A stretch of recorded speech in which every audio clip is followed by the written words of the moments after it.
In Greek mythology, there are many cruel punishments for heroes and half-gods. I would like to share my top 10 and how their stories are represented in art history.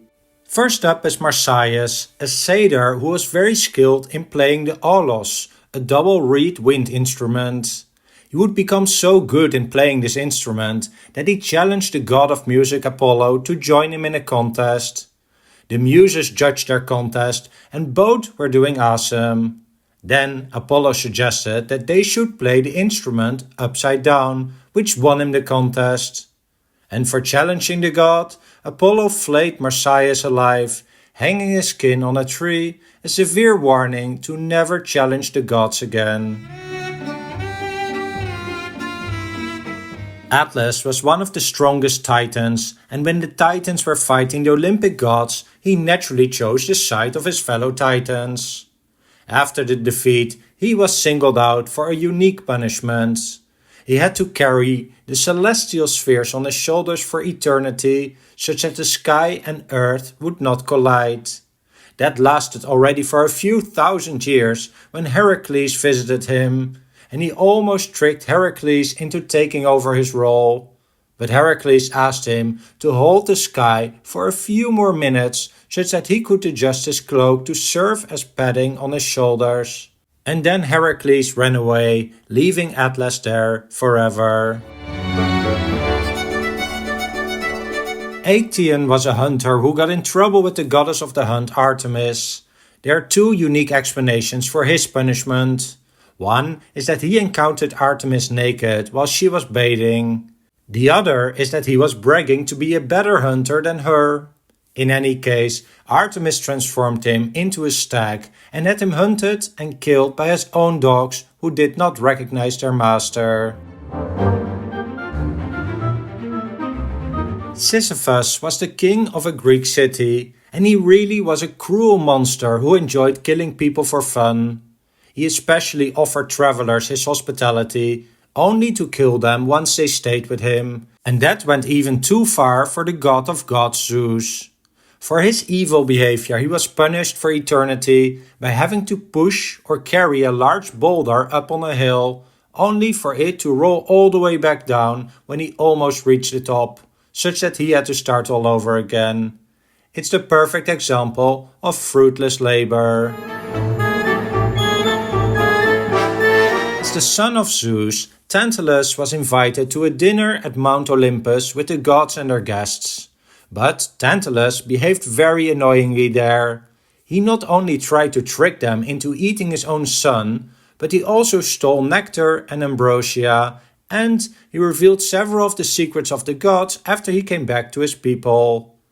As punishment, he was sent to a dungeon where he had to stand in the water with a fruit tree with low branches almost within reach, and the water below him so close that he seemed to be able to drink it, only for it to recede when he tried. As we say today, the nice things were tantalizingly close. The Danaides were the 50 daughters of Danaides, and they were married off to the 50 sons of Egyptus. On their wedding night, all but one of the Danaides killed their husband at their father's command. For their collective crime, they were condemned to an eternal task in the underworld. They were forced to fill a bottomless vessel with water, obviously a task that could never be completed. Next up is the pretty boy Narcissus. He was so beautiful that girls thought he was the prettiest. Among his admirers was the gorgeous nymph Echo, who also fell in love with him. But he did not open himself up to her amorous interests. He was punished for that by Nemesis, the goddess of retribution, who lured him to a clear pool of water. When Narcissus went to drink from the water, he saw his own reflection, falling in love with himself. There are two versions of how things ended. In one, he drowned after trying to embrace himself in the water. In the other, he just kept looking at himself until he died. And when he died, he was transformed in the flower that bears his name, Narcissus. This is a fresco recovered from Pompeii showing the punishment of Ixion, whom we can see at the left of this painting tied up to a wheel.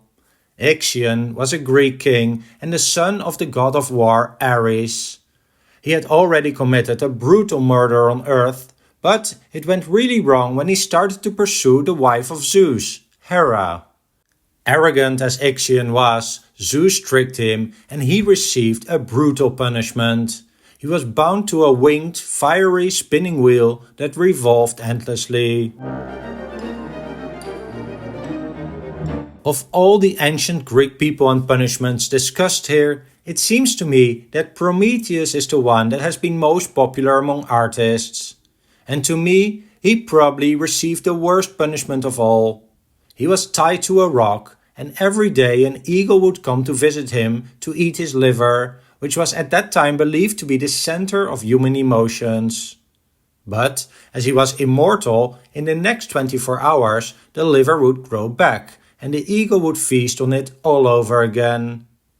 And why did this happen? Prometheus was a titan, and he was punished because he stole fire from the gods and gave it to mankind. But luckily for Prometheus, thousands of years later, the eagle was killed by Heracles, ending his cruel punishment.